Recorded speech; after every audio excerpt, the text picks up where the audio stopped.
اب خالد نعیم کا یہ خیال ہے کہ پنشیر ویلی جو ہے وہ کوئی بہت بڑا چیلنج جو ہے وہ نہیں ہوگا طالبان کے لیے، لیکن پنشیر ویلی کے بارے میں کہا جاتا ہے کہ وہ ہمیشہ انڈیفیٹڈ رہی ہے، اسے کوئی کانکر نہیں کر سکا گزشتہ 40 برس میں۔ اور امر اللہ صالح تو مسلسل یہ کہہ رہے ہیں کہ قانونی طور پہ ایز پر دی کانسٹیٹیوشن جو ہے میں ہی اب پریزیڈنٹ ہوں، مجھے ہی پریزیڈنٹ ہونا چاہیے، بیکاز وائس پریزیڈنٹ ہی کو پریزیڈنٹ بننا ہوتا ہے۔ تو آپ کیا جنرل صاحب سے اتفاق کرتے ہیں؟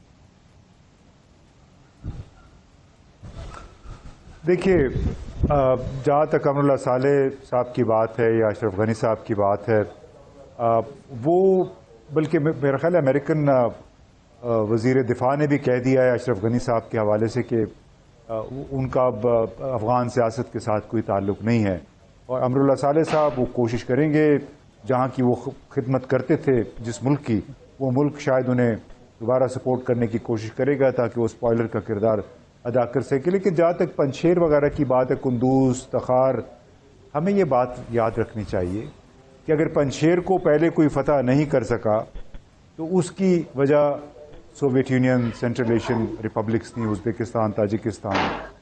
اس مرتبہ اگر وہ فتح ہوا آسانی سے، تخار اور قندوز، وہ اس وجہ سے ہوا کہ رشین گورنمنٹ، ان کے ضمیر کابلوف جو ہے، ان کے نمائندے بہت معترف ہے طالبان کے، اور پھر سینٹرل ایشین حکومتیں وہ بھی طالبان کو سپورٹ کرتے ہیں۔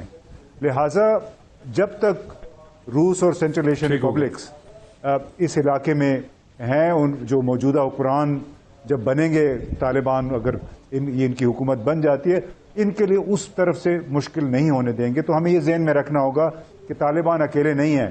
اگر انہوں نے سب سے پہلے تمام ارد گرد جتنے بھی بارڈر تھے ان کی پوسٹوں پہ قبضہ کیا، ایران، پاکستان، تاجکستان، ترکمانستان، اس کی صرف واحد وجہ یہ تھی کہ یہ تمام ممالک طالبان کو سپورٹ کرتے ہیں۔ لہٰذا وہ جو پنشیر یہ میرا خیال ہے بہت پرانی کہانی ہو گئی، ہمیں اس سے آگے نکلنا چاہیے۔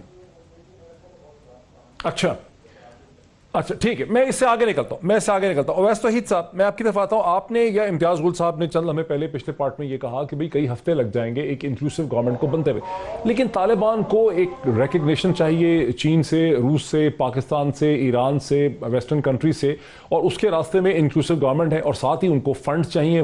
پیسہ ان کا ضبط کر لیا امریکہ نے، IMF نے ان کے لون جو ہیں وہ روک دیے ہیں، اور اب یہ پرانا افغانستان نہیں ہے 1996 کا جو جنگ سے تباہ ہو چکا تھا۔ یہاں ہزاروں لوگوں نے ہسپتالوں میں پہنچنا ہے، بیوروکریسی ہے، ایک پولیس کھڑی کرنی ہوگی، ایڈمنسٹریشن ہے، واٹر ورکس ہیں، اسٹوڈنٹس ہیں، کالجز ہیں، ہاسپٹلز ہیں، تو فنڈز چاہیے، اور وہ فنڈز ظاہر ہے تنخواہیں دینے کے لیے اگلے 30 دن کے اندر چاہیے سب چیزوں کے لیے۔ تو پھر یہ انکلوسیو گورنمنٹ کتنی دیر ویٹ کرے گی، اور فنڈز کا کیا ہوگا؟ کیا آپ کو سمجھ آتا ہے؟ دیکھیں، مجھے جو سمجھ میں آ رہا ہے وہ یہ، ایک تو یہ کہ امر اللہ صالح اور یہ جو اشرف غنی صاحب ہیں، یہ تو ایون افغانس کی جو آنکھوں میں یا اس میں وہ بھی نہیں بھا رہے اب، جس طرح وہ فرار ہوئے ہیں۔ اور دوسرا، امریکہ بھی اپنی لیجٹمیسی، افغانس جو بہت زیادہ ان کے قریب بھی تھے، جس طرح انہیں ابینڈن کیا ہے، وہ بھی اپنی لیجٹمیسی کھو بیٹھا ہے اس وقت، despite being a super power. لیکن جو طالبان کے ساتھ جو بڑے مسئلے ہیں جو آپ نے ذکر کیا، دیکھیے 9.2 بلین ڈالرز کا ایک فارسٹ ریزرو جو ان کے تھے، جس کو انہوں نے فریز کر دیا ہے۔ طالبان کی کہیں نہ کہیں انڈرسٹینڈنگ رشیا، چائنا کے ساتھ ہے اس معاملے پر، اور چائنا اور رشیا کے سفارت خانے اس وقت کھلے ہوئے ہیں، گو کہ دونوں ممالک جو ہیں۔ اور لیکن یہ تو ہماری اسمپشن ہو سکتی ہے نا، بیکاز جب تک انکلوسیو گورنمنٹ نہیں بنے گی چین پیسے نہیں دے گا۔ دیکھیے، میں سمجھتا ہوں کہ چین کے انٹرسٹ اور بھی بہت سارے ہیں جس کا ہم بعد میں ذکر کرتے ہیں، لیکن مجھے ایسا لگتا ہے کہ کہیں نہ کہیں گارنٹیز کے ساتھ ہی ہے۔ ایسا طالبان نہیں ہے کہ وہ آ کے بیٹھ گئے ہیں کابل میں تنہا۔